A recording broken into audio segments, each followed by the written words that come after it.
Chevra since that night at Baptiste's place. Well, guess there's no point in worrying about it now. Let's go join up with the others.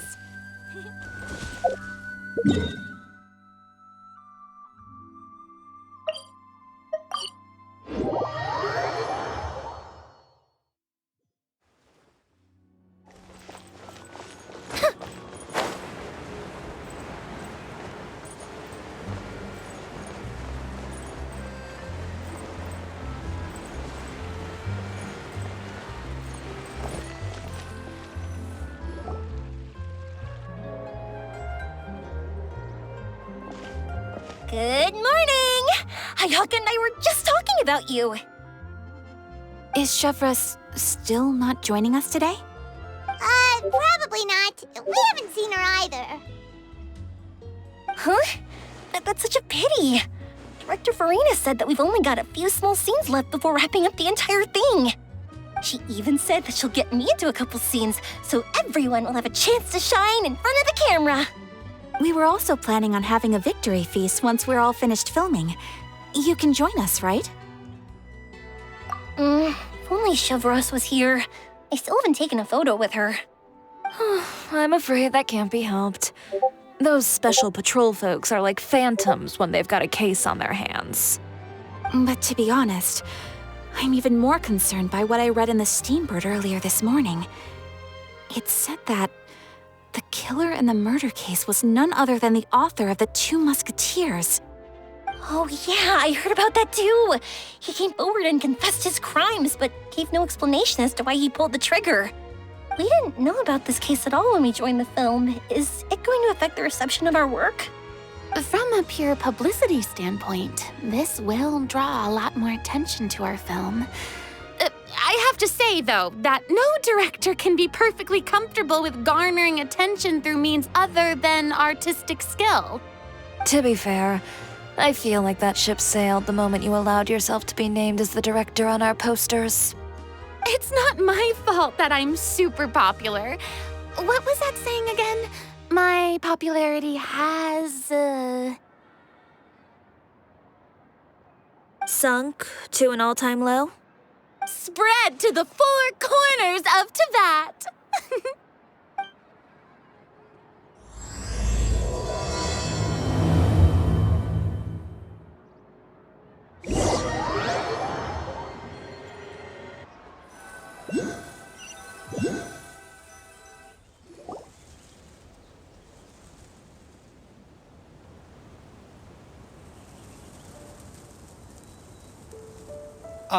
Excuse me, everyone. Xavier! Feels like it's been ages since we last saw you. I've been talking nonstop with the Film Association, and I'm absolutely swamped trying to coordinate the film's marketing.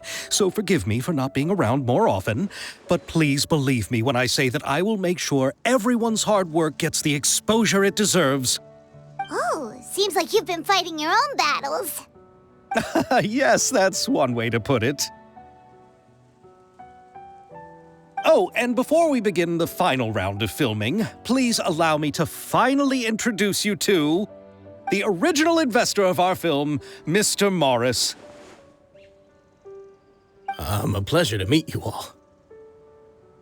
Yes, glad to make your acquaintance, Mr. Morris. We've heard about the issues you've encountered with your financial situation, and genuinely hope that things have taken a turn for the better. Oh, well, the situation has indeed improved somewhat. Don't worry, Mr. Morris. Accidents and last-minute challenges happen all the time. There's no need to blame yourself over it. The good news is that we're almost done filming now, and I would even say that this is the best story I've ever seen. Is that so? I see, that's great news. All right, now that we've gotten all the pleasantries out of the way, let's get this show on the road. We'll mostly be filming typical people and scenery from the streets today to improve the sense of environmental ambiance in some parts of the film. Oh, and there'll be a cameo for Mr. Kamisato and Miss Yoimiya as well. They'll be used to show outsider perspectives on the fates of the Two Musketeers. That's right. Ayato should be here any minute. Excellent! Then let's start with the scenery shots. Camera and clapper loader, you're up. Yep, we'll be ready. Remember, all we need are some wide zoom shots of the streets. If you happen to find some particularly lovely patches of flowers and grass, feel free to grab some close-ups of those as well. Ready? Lights! Camera! Action! Okay, now move the camera slowly. Try to focus on that flower. What's wrong? Just adjust the focal length a bit. Something the matter? Huh? But wasn't it working fine for all the days before? Veronique, can we try a different camera? No problem. How about this one? All right, let's give it another try. Lights! Camera! Action!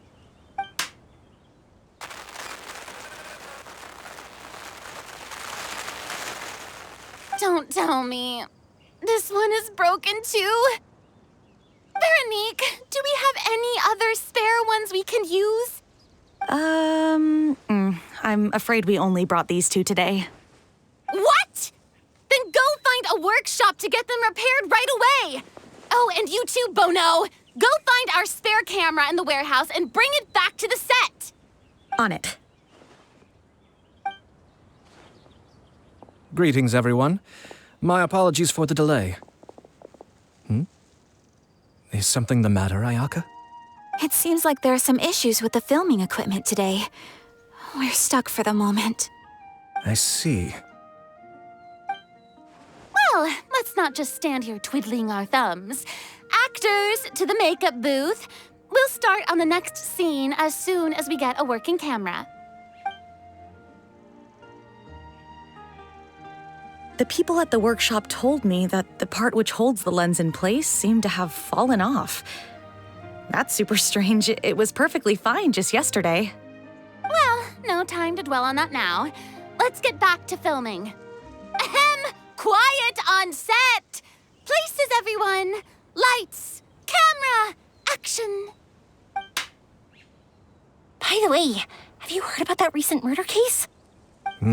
Yes, I have. It seems that they've caused quite the commotion in the city. I heard that the chief of the guards is so mad about not catching the culprit that he's about to explode. Oh? I find that quite hard to imagine, considering how he already looks most days. Director, we have a problem. Oh, we're in the middle of a take! Couldn't you wait until we wrapped up this scene?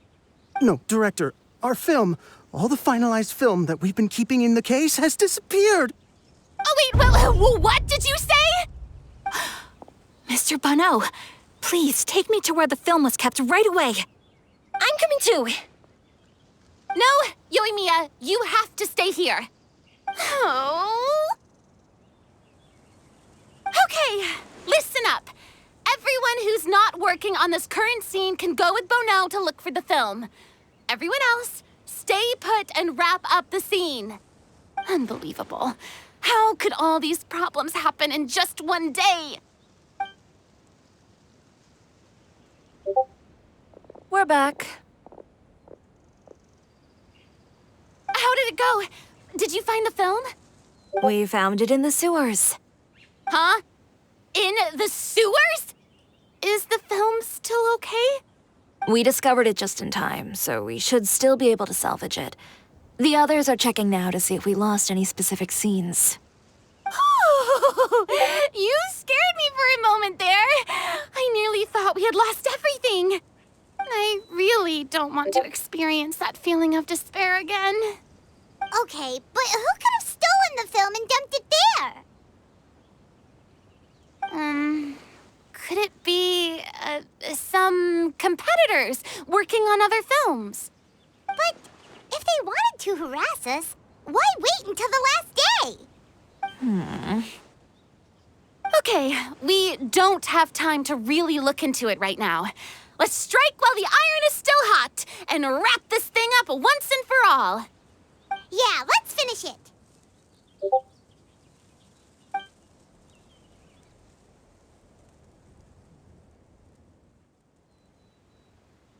I would like to officially announce that our entry to the festival, The Two Musketeers, has now concluded filming! Paimon is spent. It's so late already. Even though the filming process proved to be extremely challenging, everyone provided valuable and unique contributions to the final product. Thank you all for your dedication and support. And just like Director Farina, I would also like to extend my most heartfelt thanks to all of you. Really, you've all helped me so much. All right, let's save the awards speech for later and hopefully also get some rehearsals in before the real thing. Anyway, now it's time to party! Let's all make our way to the beach and have a celebration feast so loud and fun that even the blubber beast will want in. Party! Party! Paimon wants to party!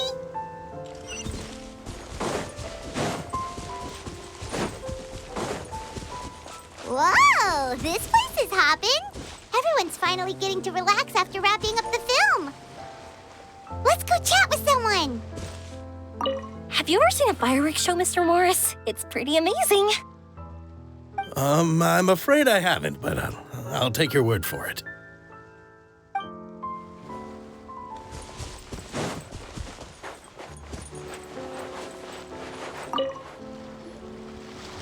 Hey, Ayato! How's your work been going? Everything went rather smoothly. Thank you for your concern. Ayato told me that we've already confirmed the dates for some Inazuma Fontaine cultural exchange events. So the next time we visit, we'll be doing so in our capacities as the representatives of the Yashiro Commission. Oh, that's great! Then maybe Paimon will be able to find Fontaine detective novels in Inazuma from now on. Oh, wait. Wouldn't Yae Miko get upset if that happens? That would be stealing some of her business. You've got a point. She's always complaining that light novels have become bland and too predictable after all. The cultural exchange won't only feature literatures of both nations, of course. We have also made plans for cross-cultural engagements in the fields of gourmet cuisine, toy making, and artisan craftsmanship. Whoa! Paimon's getting super excited now! When the time comes, be sure to visit and participate in all the events.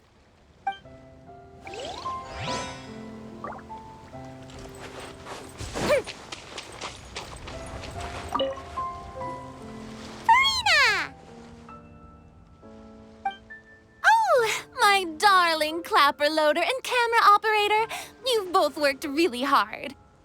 Paimon thinks you worked even harder than us. Honestly, Paimon was getting a little tired of playing with the clapperboard by the end of it. Worst of all, Paimon started having dreams of you shouting, "Lights, camera, action!" into Paimon's ears. The actual dream can't even start until you've yelled that.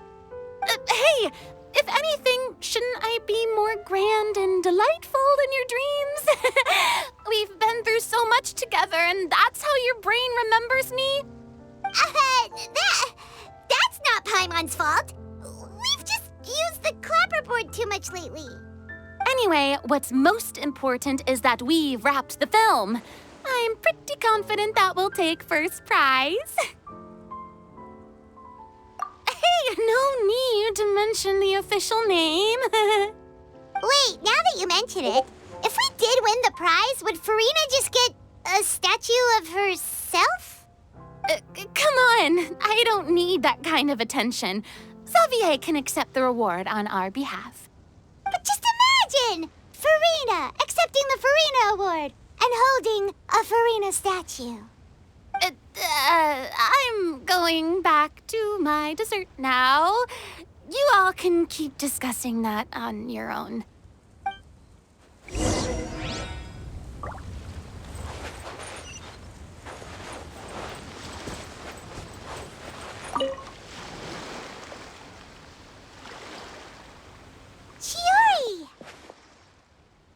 Hey, you two.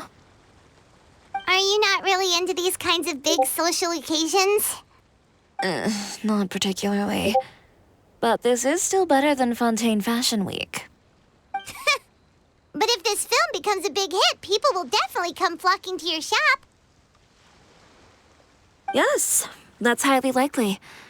As long as the film can premiere as planned. Are you still worried about the case? That and all the obstacles we had to face today. You're right. It's as if all our bad luck just manifested at once. But why today of all days? No, it's nothing. We've already delivered the film to the editors, so there should be nothing more to worry about. How are you doing, Mr. Morris? You having a good time? Well, you could say that. Do you happen to know when the party is scheduled to end? Judging by how much fun everyone's having, I'd say probably not until well after midnight. Is there something that you still have to take care of at home, Mr. Morris?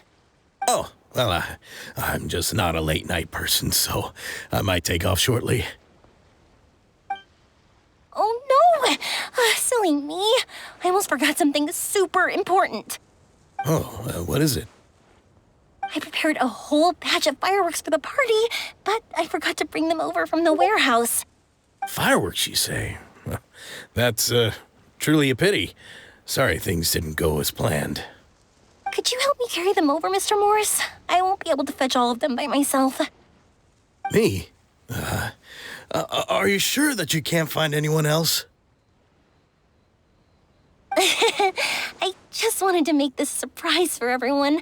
The warehouse isn't far from here. We'll be there in no time.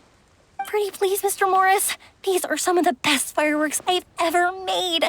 So I also want you to see them before you leave. They're stunning. I promise that they'll be a once-in-a-lifetime experience that you'll never forget. But... It's okay. Just come with me. If we're sneaky enough, nobody else will see us leaving.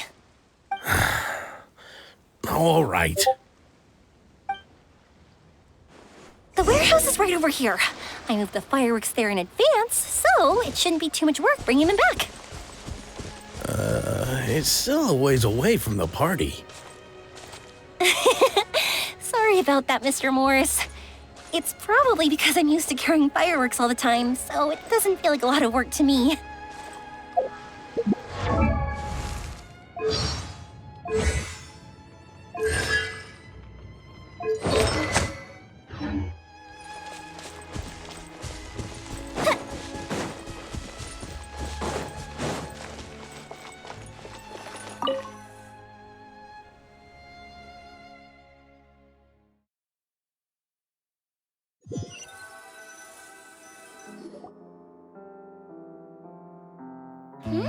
It's dark in here. Wait here, Mr. Morris. I think the light switch should be somewhere over here. Why did I have to get roped into this? What was that?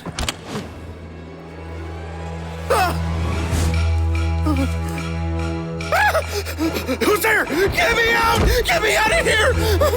Did you really think you'd get away, Morris?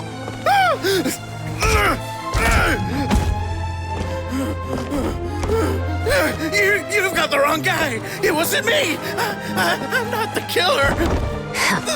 You know, Eliza died a far more heroic death than this. She fought your assassin to the end to save the children she had hidden beneath the floorboards.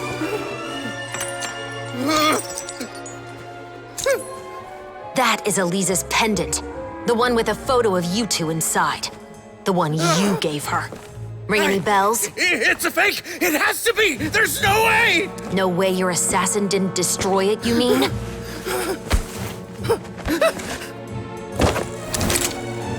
Did you ever love her, Morris? Or was killing her always the plan? No, please. Listen to me. I told Eliza to keep us a secret. I paid her plenty for her silence. I never thought she'd keep the child. Everything was gonna come out, and I had no choice. She forced my hand. No! I'm begging you. I have money. Just name your price, please. You can keep your Mora, and you can go to hell.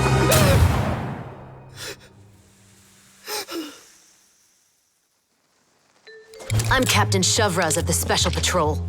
Morris, you're under arrest for Eliza's murder.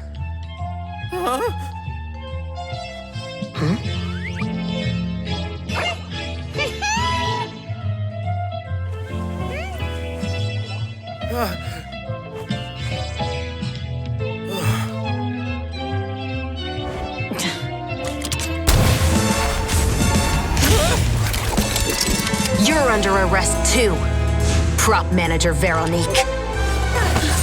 Or perhaps I should call you the Second Musketeer.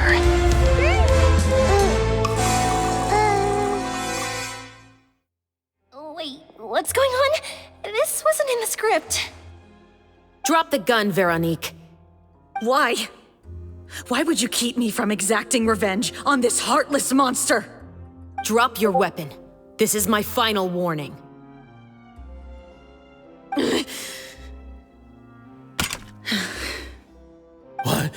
What is going on? Do I have to spell it out for you, Morris? Everything that took place just now was staged to get you to confess the truth. But this last part is all improv, of course.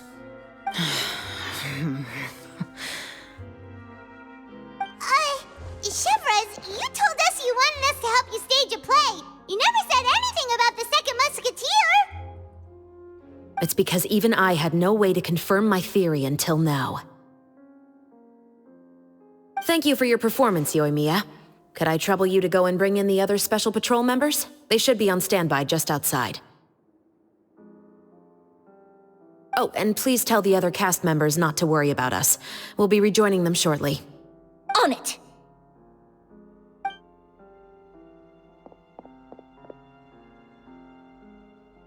So what do you think, Morris? Care to talk about what happened 20 years ago? My patience is limited, you know. Don't force me to take you back to the interrogation room. I'd wager that you wouldn't last for more than a minute in there. With the recording we made, you have no chance of winning in court. Cooperating with us now is the most practical move. All right. I'll talk. I hired an assassin to murder Eliza. She once worked as a maid on my family's estate. She was very beautiful, and after some time I fell for her. We kept our relationship a secret and carried out an affair for some time, but it wasn't long before she became pregnant. And if my parents ever found out, they would have stripped me of my inheritance and status, driven me out of my home. I also didn't expect Eliza to insist on bringing the pregnancy to term. She even asked me to leave my family and travel far, far away with her. She believed that you were truly in love with her. I didn't have a choice. I gave her a large sum of mora, told her to leave the family and to get rid of the baby. But then years later, she sent me a letter. There were photos of 2 children, and she even asked if I could find some time to visit them. Huh? 2 children? Paimon thought Baptiste was the only... you mean... Even if she had the children against your will, you could have just ignored the letter entirely. Why kill her? I had just gotten engaged to be married to an heiress from another wealthy family. So if anyone were to find out about Eliza, my life would be completely ruined. I didn't have a choice. No, you always had a choice. You just made the wrong choice. Again. Do you know how it feels to watch your mother be killed right in front of you? My brother and I were hardly even school age yet. We were hidden beneath the floorboards, grasping each other's hands like a lifeline. We were so terrified that we didn't even know we could ever take a breath. All we could do was to watch Mother try to fight back, and then collapse to the floor. Even after the assassin left, we were still too terrified to leave our hiding spot. We thought that he might come back. It was only until the next evening when we finally climbed out and gathered around our mother. But she had already become cold and stiff to the touch. You made up your mind right then and there to bring this case to light. Not only that, We resolved to get our revenge. And that's why you became the Musketeers. No, that's why I became a Musketeer. The man from before was also killed by me. My brother had nothing to do with it. I figured as much. You did? I once told these two that he didn't look like a killer to me. His confession from that night also rubbed me the wrong way. I think what really tipped me off was, how could I not feel a sense of regret in him? Huh? He confessed faster than any criminal I've ever met, but he didn't say a single word about you. He insisted that he was the sole perpetrator in the case. But after the questioning ended, I disassembled the musket we dug up from his backyard, put it in front of him, and told him to reassemble it. Wanna guess how far he got? He had no idea where to even start. He's never touched a gun in his life. Based on that, I determined that he was not acting alone. He only surrendered himself to draw our attention and create a moment of opportunity for his partner. So, I decided to play along. And as expected, the second Musketeer followed us without hesitation once she saw Morris get separated from the rest of the cast. Besides, why else would he call the novel The Two Musketeers? But how did you know it was Veronique? I figured it out the moment Baptiste told me his father's name. That so-called financial crisis was all just a ruse. He just wanted to sign up as the investor and then leave the film without any source of funding. After all, he has a vested interest in minimizing the reach of this story. It's really just the same thing as what he did to Eliza all those years ago. Human scum. But then Xavier pulled out all the stops and got the film made against all odds. Morris couldn't have that. With the killer in custody, he figured it was safe to act. And so he came to visit the set today, just as I expected. Wait, so you were behind all those mishaps today?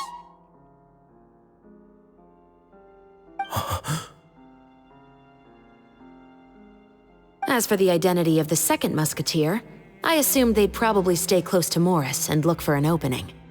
And if they already knew that Morris was the film's investor, then that narrowed the list of potential suspects as well. Furthermore, being the props manager would allow the culprit to avoid scrutiny by purchasing mechanical parts in the name of the crew. With that hypothesis in mind, I went back to check Baptiste's orphanage adoption records. Guess whose name I saw on the same page, just a few lines from his. My brother. He trusted you. As in, he trusted me to perform the deed on his behalf? He trusted you to stand on the side of justice. I am. I thought you could do it as well. Oh, the look on your face when you told him to go to hell. I really thought you'd put a bullet in his brain. You know what he has done. Are you telling me that you'd rather see him spend the rest of his life living like a king in the fortress of Meripede? I will never be able to forget the feeling of my mother's cold, lifeless hands. And you would call this ending fair? Is this what you call justice? I won't lie, Veronique. I did hesitate when your brother first told me about the truth. I wondered. I agonized over whether I should really put a bullet in his head. So why don't you? Because that should never be how justice is carried out in this world. Perhaps, to you, justice is simply reciprocated, an eye for an eye and a life for a life. But everyone has their own understanding of justice. If everyone were to pursue their own definition of it, there would be no more order in this world.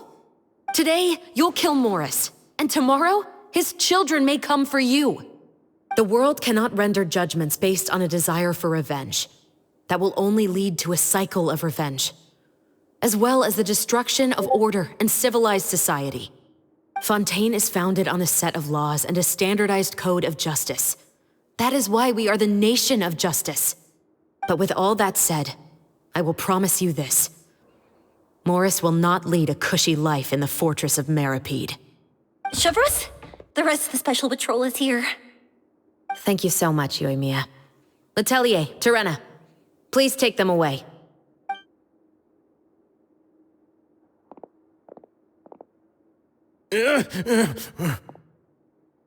I still can't agree with your reasoning. I know. Justice has not been delivered. At least, not today.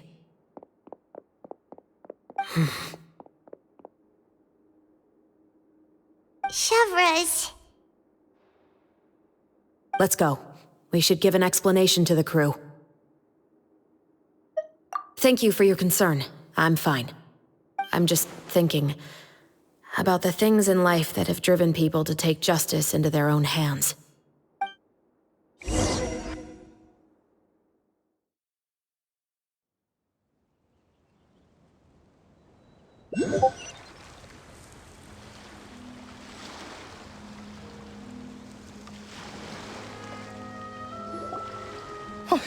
Who would have thought Morris would turn out to be... I'm at a loss of words. How could he have done something like this? I'm just glad that you're all safe and sound. Who knew that such a labyrinth of cases would be behind this story? Well, what should we do now? We have a finished film, of course, but should we still go ahead with the premiere? What do you mean? Shouldn't you be even more motivated to spread the word now that you've learned the truth? Chiori is right. I'd also like more people to see this story for themselves. But the real ending of the story seems to have deviated somewhat from the one in the script. Is that still acceptable to you, Miss Chevros? The call is yours. We still have time to reshoot an ending if that's what you'd like. No, it's fine as is. I like what we have for the catharsis. Romanticism is what gives works of art their appeal. Fiction is able to explore means of restitution that could never work in real life. Just like the real world, the world of stories also has its own set of rules and justice. These different possibilities are what initially drew me to reading in the first place. Sounds good to me. I support your decision. What about Veronique? Will she be okay? She will soon face her judgment alongside her brother and Morris. If I had to guess, they'll probably all be sent to the fortress of Maripede. I'll make sure to give Risley a heads up about it. Oh, you mean that kind of heads up? Exactly. Ahem. All right, then the matter's settled. Now that everything's been taken care of, there's no reason for us to keep looking all gloomy and grumpy. Let's get back to the feast and enjoy each other's company. We'll be starting the post-production process tomorrow. You should join us, Chevros. You missed the first few hours of the party, didn't you? All right. Count me in. Then I'll wait for you over there. There's still some good news that I'd like to share with Chevros. Traveler, Paimon, could you wait for me by the sea after the party ends? I'd like to go on a brief walk with the two of you. Thank you very much.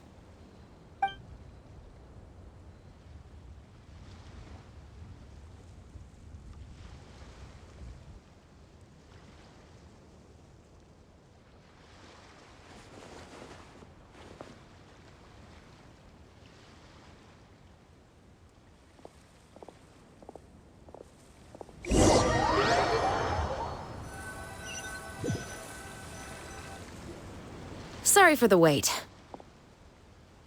Oh, we weren't waiting long at all. Is there something else you wanted to tell us? No, I don't have anything new to share. I just felt that since you were my investigation partners, I should have another conversation with the two of you.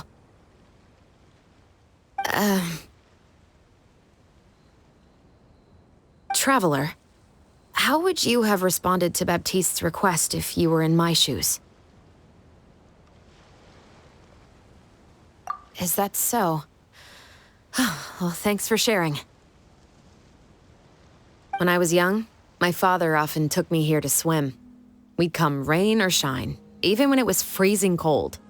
He told me that swimming was the best activity to train one's strength of will. You could never give up before reaching the shore, especially when the water was cold. Oh? Why's that? Because the moment you give up would be the moment you die. At that point, I still hadn't received my vision. One winter, the chilly wind felt almost like knives on my skin, and the seawater was so frigid that it numbed my toes the moment I stepped in. I cried and begged my father to spare me from having to swim across, but he wouldn't listen. He used to be a member of the Special Patrol as well. You could say it was his way of educating his children. That sounds awful. When he saw that I wouldn't stop crying, he just picked me up and tossed me into the icy water. The bone-chilling cold took away my senses. I couldn't feel anything but fear and rage. I waited for my father to save me, but one look and I knew he'd already started swimming for the opposite shore. I realized that if I were to give up, I really would die right then and there. I used all of my strength to try and catch up to my father. Those few minutes felt longer than my whole life up until that point. I did, however, make it to the other side. I've never felt afraid about anything in my life after that, nor have I ever cried again. That way of teaching would have never worked on Paimon. Yeah, I don't think that was the right method for anyone. It's just that, working now as I am in the pursuit of justice, I still sometimes feel like I've been tossed into that winter sea all over again. The anger and the helplessness. Chevreuse. But the worse I feel, the more I know to never give up. The alternative would be to forever lose myself among the waves. Anyway, how about a race? Neither of us will drown, but we can still see who swims faster. You guys go ahead! Paimon will grab the clapperboard to mark the start of the race.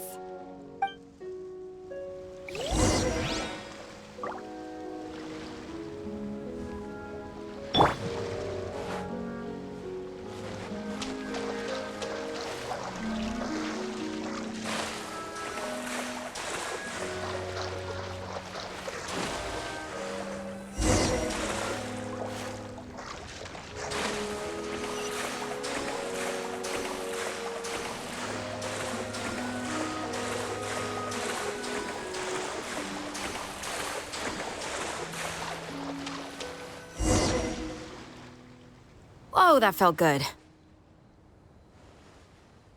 You were so fast in the water, Chevreuse. You were swimming even faster than Paimon can fly. So, about the Special Patrol, did you join because of your dad? Partly, but I'd say I was more inspired by the heroes I read about in stories growing up. Oh, so it's due to your love of stories. Of course, it was only after I joined the Special Patrol that I learned that truth is often stranger than fiction. Come on, let's walk a bit more.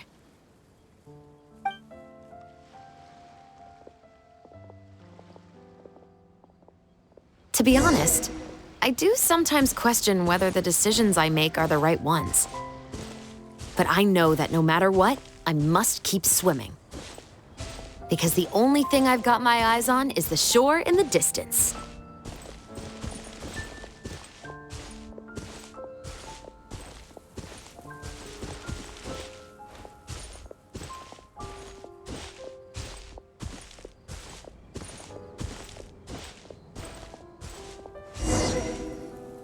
Thank you for coming on this walk with me. I feel a lot better after getting all that off my chest. Huh. We're nearly back at Baptiste's house. Huh. You're right. I didn't realize we were so close. He really did plant a lot of flowers. It's just like how he described it in the story. Huh? Wait. Paimon, Traveler, look! The rainbow roses in the garden. They're in full bloom now.